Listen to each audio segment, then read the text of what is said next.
पिया तोरा बीती यादों से नाता सहेजना सीखा। भूषण ज्वेलर्स, अनमोल रिश्तों के लिए। विधानसभा का 70 चल रहा है और 70 के दौरान आपने चीफ सेक्रेटरी को हटा दिया। हम सरकार से जानना चाहते हैं कि what were the compelling circumstances, ऐसे क्या विशेष कारण बने कि आपने चीफ सेक्रेटरी को बदला है और नए व्यक्ति को तैनाती दी है।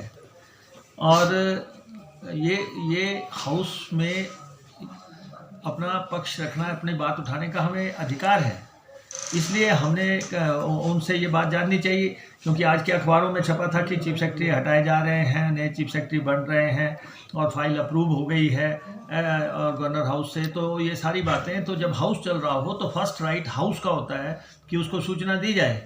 तो आप जो हैं, और हाउस चलते कोई ना कोई तो विशेषक कारण रहे होंगे जो कि आप इस ढंग से चीफ सेक्रेटरी को हटा रहे हैं, बेआबरू करके हटा रहे हैं। और अभी उनकी सर्विस के 2 साल, पौने 2 साल बाकी हैं। सेकेंडली ये है कि हिमाचल का एक व्यक्ति बड़ी संघर्ष करके इस पोस्ट पे पहुंचा और आप उसके बाद आप जो हैं हिमाचलियत की बात कर रहे हैं, हिमाचल की बात कर रहे हैं। कल डॉक्टर परमार की जयंती थी। डॉक्टर वाई.एस. परमार हिमाचल के, पहाड़ी के, हिमाचलियत के पक्षधर थे। आपने उस दिन जो है हिमाचल का अफसर हटा दिया और इसलिए हमने उनसे बात की कि आप छठा चीफ सेक्रेटरी हटा रहे हो, आप कितने हटाओगे? आप देख रहे हैं कि पहले फारका को हटाया आपने, उनको एडवाइज़र लगा दिया, उसके बाद विनीत चौधरी आए, फिर उसके बाद ये अग्रवाल आए, अग्रवाल के बाद बाल्दी जी आए, बाल्दी जी के बाद खाची साहब आए, अब खाची के बाद अब राम सुहाग आए। आप चीफ सेक्रेटरी को तो आप ऐसे ट्रीट कर रहे हैं जैसे किसी अंशकालीन कर्मचारी बदले जा रहे हों, ड्यूटी लगाई जा रहे हो। तो ऐसा जो है व्यवस्था में थोड़ा विश्वास रखना चाहिए। लगातार आप अफसरों को बदल रहे हैं तो ये आपकी एक मानसिकता बन गई है कि आप ये साबित करना चाहते हैं मैं किसी को भी बदल सकता हूँ, मैं टॉप आदमी को भी बदल सकता हूँ। तो इसलिए हमने विधानसभा में मुद्दा उठाया, क्योंकि पिछले दिनों एक खबर छपी थी कि एक मंत्री के साथ चीफ सेक्रेटरी का वहाँ पे कैबिनेट के अंदर झगड़ा हुआ, वाद विवाद हुआ और फंड डिस्ट्रीब्यूशन को लेके। और आज भी जो है यहाँ पे यही बात लगभग आ रही थी, जिस ढंग से मंत्री लोग जो है वो बार बार उठ रहे थे और अपना राइट बता रहे थे। तो हमने अपना मसला उठाया है कि ये स्थिरता कहीं ना कहीं तो होनी चाहिए। आप 6 चीफ सेक्रेटरी बदल देंगे, रोजाना चीफ सेक्रेटरी बदल देंगे, ये व्यवस्था कोई बहुत अच्छी बात नहीं है कि आप रोजाना ये फैसले इस ढंग से लें। और ख़ासतौर पे 70 चलते हुए तो आप को करना था, आप इंतज़ार करते, आप 13th का इंतज़ार करते। मुख्यमंत्री जब आप उठाते ना मुद्दे, जब आप विपक्ष में थे आप बात करते। हम तो सजग विपक्ष के नाते जो हो रहा है हम मसले उठा रहे हैं। जब कांग्रेस का शासन था, क्या हुआ क्या नहीं हुआ वो आपका काम था, विपक्ष की भूमिका निभाना है। अगर आपने नहीं निभाई तो वो आपकी नाकामी होगी। लेकिन हम तो 70 चलते हुए 10 डेज का 70 है, 13th तक 70 को चलना है। आप 70 का भी इंतज़ार नहीं कर सकते, तो इसका मतलब कुछ ना कुछ तो माजरा है जो आप इतनी जल्दबाजी में हैं। तो सर क्या पीछे इसी ढंग से बदला? वो भी जो है हिमाचल मूल के एक अधिकारी हैं। हालांकि हम ये भेद नहीं करते कि कौन अधिकारी हैं, लेकिन जिस ढंग से ये हिमाचल के ईमानदार, कर्मठ और जो है हिमाचलियत की शान समझे वाले लोग हैं, उनको इस ढंग से अगर ये हाशिए पे धकेलेंगे तो मसला तो उठेगा। बात तो सदन चल रहा है और हमारा विशेष अधिकार है बात उठाने का, हमने बात उठाई। बेहतरीन ढंग से डाल सकते हैं। इस मामले में किसी की सलाह की आवश्यकता नहीं है। और वैसे भी कोई भी अधिकारी कहाँ होगा, क्या दायित्व उसको दिया जाए, ये सरकार का प्रेरोगेटिव है। और उनको इस बात को ध्यान में रखना चाहिए, जब उनकी सरकार थी तो कितने लोगों की सीनियरिटी को इग्नोर करके किसी अधिकारी को प्रमोट करके वहाँ पर लगाया। ऐसे में इस प्रकार की टिप्पणी बिल्कुल अनुचित है, जो सदन का विषय ही नहीं। और अधिकारी चाहे वो प्रदेश के अंदर का है चाहे प्रदेश के बाहर का है, अधिकारी सिर्फ अधिकारी है, उसका अपने दायित्व को निर्वहन करना है, जिम्मेवारी के साथ करना है।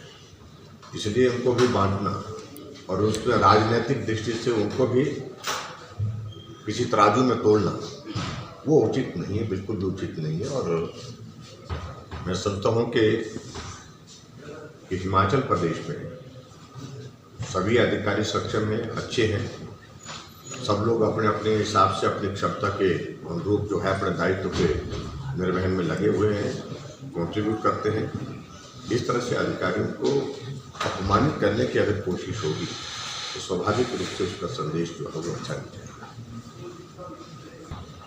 मुझे उसमें ज़्यादा कुछ नहीं कहना है। इस प्रकार की कॉल पिछले कई दिनों से आ रही है। आज एक और ऑडियो क्लिप आई है, ऐसा मुझे बताया गया, जिसमें ये कहा गया कि अगर मुख्यमंत्री को आप झंडा फहराने से रोकते हैं तो उसमें उनको $10,000 जो है वो दिए जाएंगे। तो इन बातों का कोई अर्थ नहीं है। मुख्यमंत्री तिरंगा झंडा फहराएंगे और मैं तो ये कहूँगा कि हिमाचल प्रदेश का हर नागरिक अपने घर में झंडा फहराएगा। इस सारी चीज़ पर विचार करो। कोई मुद्दा उनके पास नहीं है, कोई ठोस कोई मुद्दा उनके पास नहीं है। 3.5 वर्षों में आप लोगों ने देखा इस बात को कि हिमाचल प्रदेश में हमारी सरकार के खिलाफ इस प्रकार के छोटे मुद्दे उठाने की कोशिश करते हैं जिनसे कोई भी जो है वो कोई जिसका कोई अर्थ कोई मतलब नहीं है। ऐसी सूरत में मैं सिर्फ इतना ही कहना चाहूँगा कि विपक्ष अपनी भूमिका निभाए, हम यही कहेंगे। और हम सत्ता पक्ष को क्या करना है, किस प्रकार से विकास को गति देनी है, किस प्रकार से प्रदेश के विकास को हमको इकट्ठा होकर के करना है, मिलकर के करना है, इसके लिए हमको काम करना। राजनीतिक मकसद की तलाश में है, उसमें उनको वो विचाराधीन है मामला। वो जो मामला उनने मांग की है कि स्वर्ण आयोग का गठन किया जाए, वो विचाराधीन है।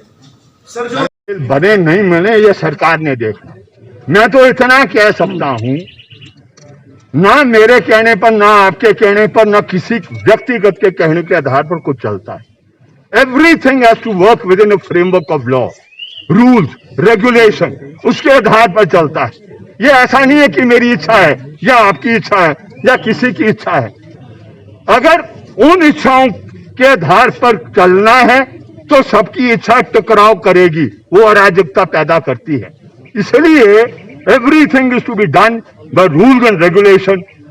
हाँ, सरकार ने किया है, मैंने कहा कि प्रियोगेटिव है, वो सरकार बेहतर बता सकती उसके बारे में क्यों किया है, क्यों और किस लिए किया है। तो इसलिए मैं तो इतना समझता हूं कि रूल्स एंड रेगुलेशन के आधार पर सरकारें चलनी चाहिए, चाहे ए सरकार है चाहे बी सरकार है। उन रूल्स एंड रेगुलेशन को जब आप वायलेट करोगे तो ये समझो वो अराजकता है। Something fishy sir. देखिए, फिशी फूशी में कह नहीं सकता है, वो सरकार बेहतर बता सकती है। मैं तो वो दे सकता हूं जो संकेत आ रहे हैं, और ये साफ नजर आ रहा है कि कॉरपोरेट जो है देश के अंदर बहुत हावी हो गए हैं। ये आप 8 महीने आपका किसान संघर्ष करे, 500 से अधिक उसकी क्या कहते हैं ये वो मृत्यु हो जाए, वो शहीद हो गए, और सरकार 3 बिलों को वापस नहीं लेना चाहती है। उसका कारण क्या है कि वो जो दबाव कॉरपोरेट का सरकारों को चलाने का और जो सरकार की नीति को प्रभावित करने का है, वो जबरदस्त हो गया है, जबरदस्त। इसलिए कौन कल रहेगा अफसर, कौन नहीं रहेगा, वो कई दफा कॉरपोरेट घराने भी उसको तय कर रहे हैं। इस मामले को लेकर मैं कह नहीं सकता हूं कि क्या कारण रहा है, लेकिन आने वाला समय बताएगा। जो बहुत सी नई बातें आएगी नए चीफ सेक्रेटरी महोदय के साथ, वो निर्धारित करेगी कि क्या की आप बात कर रहे हैं। व्हाट इज क्या इंडिकेट कर रहे हैं कॉर्पोरेट का? कॉर्पोरेट आप जानते हैं आज पूरे देश को अपने कब्जे में लेना चाह रहा है। वो खेत खलियान पर कब्जा करना चाह रहा है, सारी संपत्ति पर कब्जा करना चाह रहा है। BSNL आपका खत्म हो गया, समाप्त हो गया है ना, और सारा वो कॉर्पोरेट घराना वो उसमें आ गया है। स्लोली जितने भी हमारे एसेट्स है देश के एक एक करके क्या कहते हैं वो निजी हाथ में जा रहे हैं। तो आज बहुत हावी है आपका कॉर्पोरेट घराना जो आपको सब